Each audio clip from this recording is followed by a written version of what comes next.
All right, so good evening, everyone, and welcome to our May Level Up call, even though it's June 1st. So I'm really excited. This is like a proud mom moment for me right now. So not only is Paulina one of my own, but this is my first coach to ever host a call. So I'm very excited for this. And I am even more excited that it's Paulina because she has such an amazing story to share. And she's really someone that's come out of her shell over the past few months to me, and she's starting to do it on social media. And I think that this is something that a lot of people can learn from and relate to. So without further ado, Paulina, I'm going to make it so that you can share your screen. Okay. And it's all you, girl. Alrighty. Hi, everybody. So like Amanda said, my name is Paulina, and I'm just excited to do this. You know, I never say no to a challenge, and I'm definitely stepping out of my comfort zone with this. So just bear with me. But let's see. Do you guys see the slides? Yeah, perfect. All right, awesome. So Amanda had asked me if I would, talk about personal development because it's something that's really has helped me in the past year. And I was only introduced to it when I became a coach. So here we go. I'm going to go ahead with my journey thus far. When I was in high school, I was an athlete. I was a cheerleader since 4th grade. I played basketball and softball throughout high school. And then my sophomore year, I suffered a knee injury in basketball. And that's when I started being less active, and I always had a trick knee. And my father would always come to the rescue when I was in school. My knee would pop out. He would just drop what he was doing. He was self-employed. He owned a home improvement company, and he did tile work. And he would drop what he was doing. He would come to school, pop my knee back in, and I was good to go about my day. And that's how I lived most of my early 20s, was with a trick knee. And there was really nothing wrong where I needed surgery. But anyways, that was in high school. And then going into my junior year, I had always lived in Jersey, always in the Morris County area, grew up here. My family wanted to move to New Mexico. Across the country in New Mexico, my father, that's where he grew up most of his childhood before he moved to Jersey.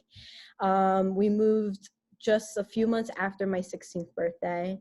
It was in October, and it was like a couple weeks before Thanksgiving, my dad started feeling chest pains.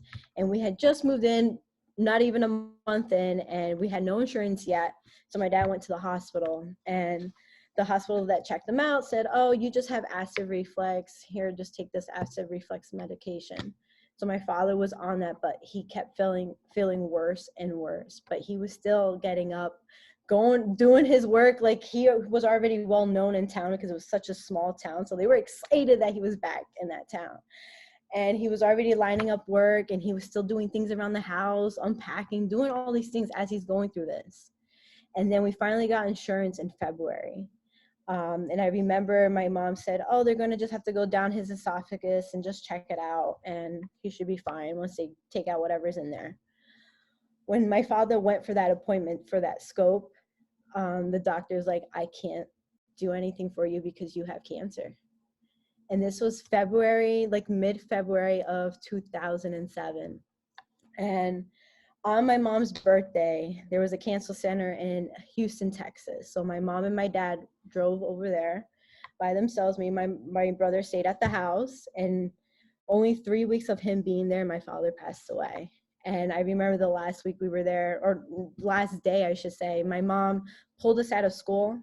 The closest airport was 2 hours away. We were speeding down the highway and rushed just so we could say goodbye to my dad. But he was so sedated, so I never got to really say goodbye with him awake. But I was by his side as he took his last breath. And I was only 16 at the time, so I never experienced a loss like that. And I'm trying not to cry or get too emotional about it, but I was a daddy's girl, and he was my cheerleader. He was at all my games. And I get emotional now because I never really grieved as I was going through my father passing at 16. 6 months after, I went ahead and got a retail job. I moved back to New Jersey by myself. My mom and my brother stayed in New Mexico. It was something that was agreed before my father passed. Like we did before he was even sick. The deal was I was going to move for my junior year and come back and finish my senior year of high school. And so I moved back, did my senior year, but I had to get a job because I was living on my own. So I got my retail job. I started as a part-timer.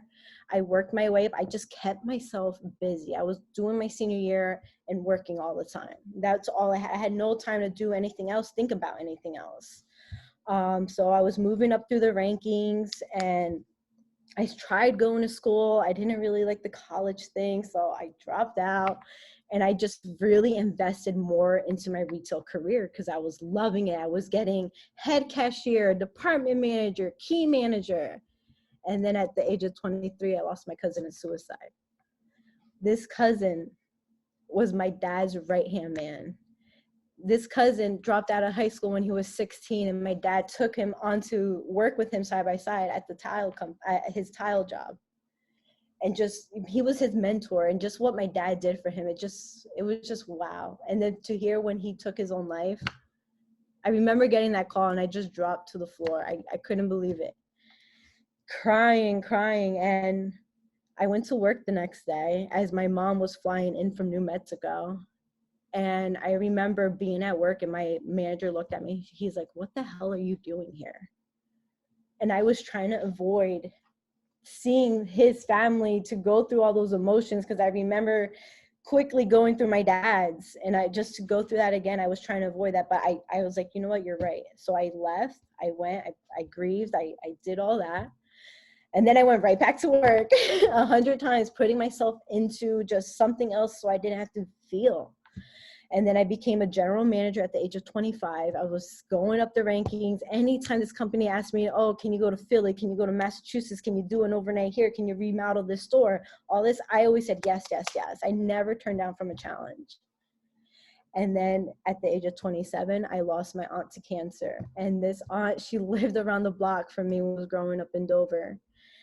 And when she retired, she had moved to Puerto Rico. So anytime she came into Jersey, she would always check what store I was at and visit me. And it was always heartwarming just to see my little aunt. Like, she was so cute. And she passed away just a week before Hurricane Maria hit Puerto Rico. And I was there a day before the hurricane hit. And my mom was there. I didn't have a hold of my mother for 5 days. So I did not know what happened, because just seeing everything and on the news, I was freaking out. And I was like, I have no way of contacting her, nothing. But then I got a call from Puerto Rico. Everything was okay, thank God. But they had no power for a month. And then I'm still going through the rankings. I got offered to move to Massachusetts. So I just picked up and moved my life to Massachusetts. Me and Dan started living together at the time. And just 2 years after that move, we were about to go into corporate. Like, we had put in all these years, right? And then the company went bankrupt right at the start of COVID. I lost my job. That job I thought I was going to have forever. And I lost that job a day after it made 13 years that my father passed. And I was going on my 13th year with Models. So those two were intertwined to me. I used Models so I didn't really feel all my true emotions that I was sad about losing my dad. I didn't know that until this February, how sad and hurt I was for my dad not being around. And I only knew that because of personal development. And I only started, I was introduced to personal development, obviously, through the coaching opportunity. And I am so thankful that you guys drilled it into us to listen to these YouTube videos. And I just put my all into them until I found people that I really liked listening to, that I connected with, like the Trent Sheltons, Jamie Kern Lima, like Tony Robbins, like all these people. I take my time and really listen to them. And it really changed my perspective on a lot of things. And it's been a personal development journey for a year. And like, I'm not where I would want to be in my business, but I have to go through this for me to be able to help other people out there. I have to, my whole mess, I need to make it a message. And more than ever since February, ever since I really dealt with my emotions of my dad passing, I feel like I've turned a new leaf and really just leveled up even more. Being okay to share my story, being okay to feel the feels.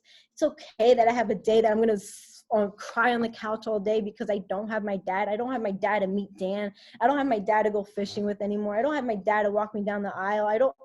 My dad was my everything. Like, no tomorrow. Like, my mom's cool, I love her, but she was with my brother all the time, you know, so I was with daddy. And that day I grieved about my father, and I have to share this story.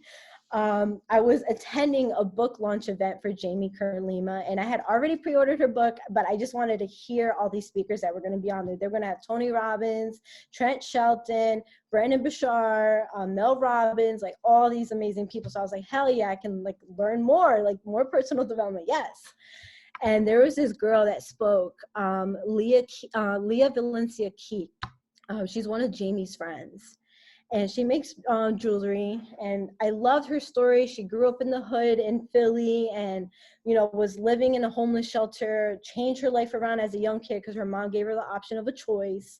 So she chose to be a leader, and then she created her jewelry company. And, you know, I searched her up on Instagram and I see her jewelry line. I'm like, oh, and there was a Believe bracelet. I love the word believe. I don't know if you guys notice. I always love to say believe and stay strong. That has been my thing since high school. So whatever, I was like, oh my God, that bracelet. And I told Dan, I'm like, oh, I want this bracelet. It was like $110. I'm like, I can't get it now. So whatever, I put it out there in the universe, right? 2 speakers after, they're giving away Believe It bracelets. And it was especially made for this book launch that Leah did for Jamie. And the first name called was my name. At that moment, I knew my father's presence was there. I felt like it was a sign that I am on the right path and that I just got to keep going and believe in myself. I got to be like more open, more vulnerable, and just to share my story because somebody needs to hear it. I don't know who it is yet because I'm still trying to find my damn people, but someone needs to hear my story. And I know that much. So I'm just trying to get my mess into some message so I can share it more. And I'm slowly feel like I'm getting there. So as I went through that in February, I also lost my uncle to heart complications due to COVID. And that one was tough for me because when I moved back to New Jersey, he was one that opened up his home to me for a year. I didn't even attempt a relationship with him, and I never thanked him for him opening up his home to me when I didn't have nowhere else to go. And for that, I regret. And I said from that day forward, I'm going to say yes to a lot of more family things. I want to build deeper connections with family members, you know, because I don't want to die knowing that I didn't have those relationships or that I didn't even say thank you to my uncle. I wasn't going to live like that anymore. Now, this one might be hard for me to talk about. But today, June 1st, marks 1 month since my cousin was tragically killed. And just a quick, brief story behind all this. This is my Italian side. I didn't grow up knowing this side of the family as well as I do my Puerto Rican and my Mexican side. Just because my dad and his biological father, I think they had some falling out. I don't really know all the story, but I just know my grandfather would write my father once a year. I saw him maybe once when I was a little baby, and then when my dad passed. That was the only time I had that family around. But anyways, I was introduced to a whole side, new family, new cousins, aunts, uncles. So yes, so I embraced them as I was meeting them when I was a kid. And then it's been probably 10, 11 years since I last saw them in person. I've been in contact with them. And it was a Thursday. That's the day we landed in Texas on April 29th. My cousin had just drove in 2 hours. He took us out to the billiards, to the bars. We were playing pool all night, and he's really highly competitive, but in a good way. Like, he wants to challenge you, and he always brought out the goodness in people. And then, you know, he had just met Dan for the first time, and they were really connecting. And the next day was my grandfather's 80th birthday. That was the reason why all the family came. This was the first time we were all together, and I want to say since it was my dad's passing. And we were having a great time and everything, you know, drinking, all that stuff. And his mom drove him home, so he didn't drive home drunk, right? For him to just want to take a walk to say to his brother that he loved him, for him to be hit by a drunk driver. And we were all in the house when that knock came on the door saying that Mark has been killed at 5:30 in the morning. Heard the dog barking, heard my grandfather, heard my Lola, heard my aunts, my uncles, my cousins. We were all staying at the house. I still can't believe it, but the difference is processing this tragic death.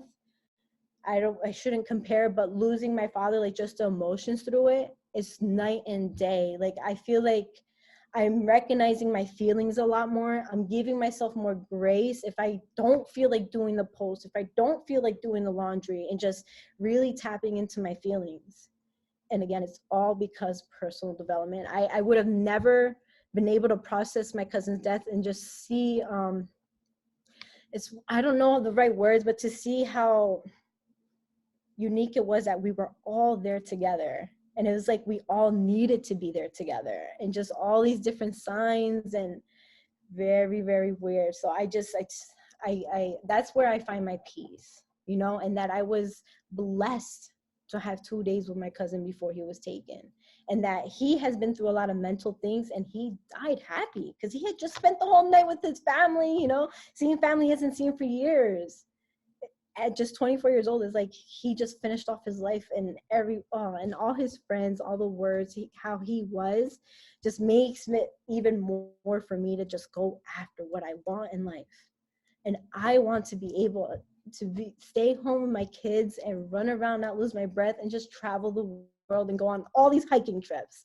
That's what I want to do. I don't want to work for somebody, you know, and I realize that. And hello, my dad was self-employed. It's in my blood. So I just got to figure out my mess and make it into a message, and hopefully I can find my people and just help them the way that personal development has helped me, and just hopefully I can inspire you guys. I'm going to go ahead and share what did I write here? Personal development done for me. It's really realizing that what I'm feeling is valid and that I'm not alone. Because over a decade, I was just going through the motions in my life where I didn't really truly grieve my father and my loved ones. And I was just basically always brushing my feelings under the rug. And I had ignored everything about me. I was gaining weight. I was eating out left and right. And I was just work. And then that's when I realized I needed a weight change. I needed to do something because I was going very, very unhealthy. And so I reached out to Krista. I had worked with her at Modell's, and I signed up. I was like, I don't want to be a coach, so don't even try. So I just did 10 months of workouts. And that's when I started realizing, like, oh poop, this stuff really works, you know, I want to share. So I started posting on Instagram a little bit. This was before I was a coach, and people were asking what I was doing. So I was like, okay. Lost my job, decided to give coaching a thing. And that's when I was, again, introduced to personal development, and it has changed my life. I can't explain it enough. And just here, I put some personal development resources, books. I love her. I can't stress enough how good this book has been. I'm right at the last chapter. I haven't finished it because I'm scared to finish it. But I need to get over that and move on. But it's been really incredible. Jamie's story is tremendous. She started It Cosmetics from her apartment with $1,000 left in her savings before she had to either make it or break it. So really inspiring story. And I put a couple other books. I have them here, but I haven't read them yet. I heard they're really good. And these three are my top favorite. But like I said, the law of attraction goes through a lot of different speakers and motivators. So you'll be able to find who you will like. Don't just listen to everybody that we send you. You're going to find the own person. You'll find your person when you feel that connection with them in your heart. And then once you find that person, look them up on social media, add them here, follow them here, because they always share so much motivating, inspiring stuff and real life stuff that people can connect with. And then for podcasts, love Trent Shelton. And he especially has recently lost his mom, his grandmother, and his daughter was rushed to the ICU all in a matter of weeks. So he's been through it and he's been sharing it a lot on social media. So he's actually reason why I'm here and like okay to speak upon stuff because of him.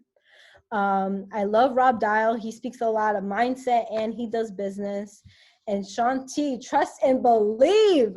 His podcast is freaking fire. Like he's already awesome, but on his podcast, it truly is amazing. He has a lot of awesome speakers and again, very inspiring, very motivating, a lot of where they started to where they are now stories and just stuff like you need to continue to hear that stuff and realize that you are not alone on this journey, you know? And then another thing that I picked up, and I would say I started heavy on this when I became the success starter for 9-Week Control Freak, is journaling. I absolutely love it. And this one, I have 3 journals now. I went from using 1 to now 3. Don't call me crazy. You don't have to be like that. You can literally start with a notebook. But this one's just, it's guided. It has like just 3 things you're grateful for. My goal to live fit for today. And 1 thing that I love about my body. So this one I use for my fitness ones. Then this one I just got last week. And it has morning meditation and then night meditation. So you can reflect on your day. And that's what I was missing. Like I'm very good about my morning routine, but my night routine was slacking. So last week I started with this. And it has been tremendous realizing like, oh, the good things that happen. So I can go to bed in a better mood and not have all those negative thoughts or just get them out on paper. It's been so helpful. And then the third one I have is Mel Robbins, a 5-second rule journal. I use this for my, like the business. So I write like, again, how am I feeling? And then why I'm feeling that way. What would make me more energized, my top projects, why that project matters, 1 small action for me to move forward, something I'm grateful for. And then on this page is like brain dump, and you can't really see it, but there's times. So I'll schedule out my day. Like I'll write, okay, I'm waking up, having energized, working out, my meditation, my business hours, read a chapter in my book, breakfast, Price is Right, I write in there, you know, and then I have a training, like I train for like 1 to 3 o'clock. I just find like videos that I missed or like product knowledge, anything to expand my knowledge. And I just want to start taking action on stuff. So again, I can't stress the importance of personal development. You just got to find somebody you vibe with. Like it took me a little bit there and I wasn't like fully doing it in the beginning. But I remember Jenna, she sent this workshop, I want to say it was like August of last year. And it was with Tony Robbins, Dean Graziani, Jamie Lee Kerma. That's when I fell in love with Jamie, was that one. That inspired me. And I just started following them. And those were my people. There's so many of them out there. So you can find somebody that you vibe with. I will take any questions if anybody has questions.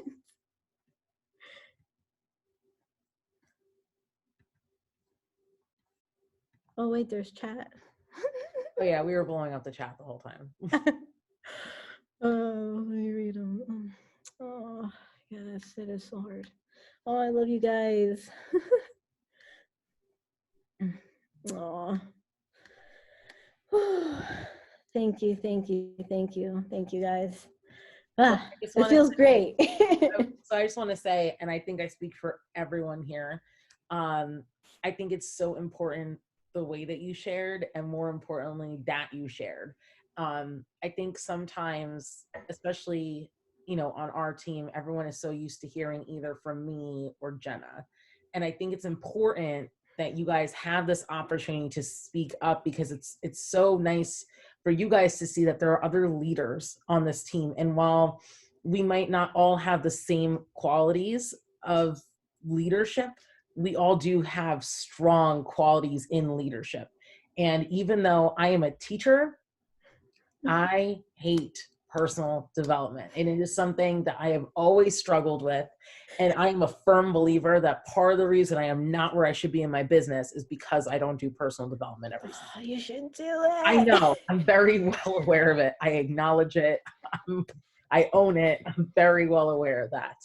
And, you know, I think that what you shared was really important for many reasons. I think a lot of times you don't realize how something affects you until like you can, you know, stop and really let it happen. And I think that, like I said, I appreciate everything that you shared and you did. I'm like loving Sean T right now. So I really need to listen to his podcast. Let's see what she's done. Yeah. Thank you so much, Kate. Yeah, seriously, it was thank you. very, very moving. And like, I know that sounds like so cliche and so ridiculous, but like, because like you're like, I mean, you're not mine, but like you are mine. Like seeing you like step into that role and like pour your heart out, like that's your message. And I know that that's something that you have struggled with finding your people, but oh my God, Paulina, when you start really sharing that more, wait, that's where magic happens. And I know you're not there yet. I know you're not there yet. And I know you're getting there, but my God, woman, like that is your message. Like I can't explain, like me doing personal development and just really fueling my heart with all what I'm hearing and the positive. Like I have unfollowed a lot of negative stuff on social media. I only will watch maybe 30 minutes of news a week. Like I try not to let it surround me. I've been doing a lot of more like positive things, and the fire in my heart that I know that I'm on the right path is unreal. Like I know it will happen and I know the things I got to do, but I'm still working on me for me to jump over that and 100%. Just do it. In order for you to help others and work with them, you need to know who you are first. Exactly. And I'm definitely a firm believer in that too. So I just want to thank you again for everything that you did. And what's going on in the chat? Yes, so much. Yes. Thank you. Yeah, that's awesome. Thank you guys. So awesome. And I think, like I said, I speak for everyone when I say thank you for everything that you did to get ready for this. And I am sure that this is not the last time we hear from you. I'm sure the next time we hear from you is how personal development got me to like an elite coach. Right. On the national wake up call. Like you need to speak that to existence. That is, and you'll use this. You'll be like, I spoke one time to 5 people on a call for my team. And it was the first time I shared my story with people. Like, and now I'm here sharing in front of thousands of people for the national wake up call. And that's it. Yeah. Woo! Paulina. All right. Well, I'm going to stop recording.